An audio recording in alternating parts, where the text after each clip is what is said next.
திருக்குறள் சிந்தனை.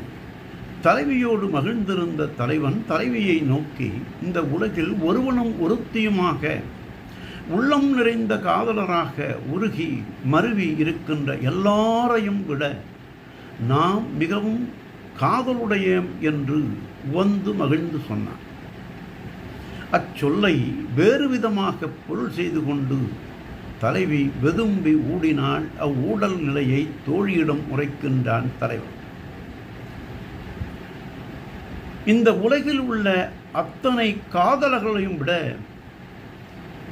நம்முடைய காதல் மிக உயர்ந்தது என்று மொழிந்தேன்.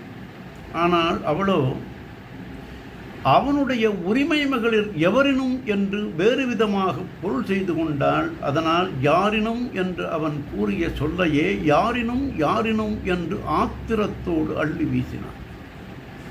ஆகவே எல்லாரையும் விட பெரும் காதலுடையம் என்று அவளையும் சேர்த்து சொன்ன அம்மொழியை அவள் நுட்பமாக அதில் ஒரு குறை கண்டுபிடித்து அதனை ஒழித்து சினந்து புறந்து நின்றாள் என்று தெய்வப்புலவர் புலவினுக்கம் அதிகாரத்தில் யாரினும் காதலம் என்றேனா ஊடினாள் யாரினும் யாரினும் என்று நாளையும் சிந்தி.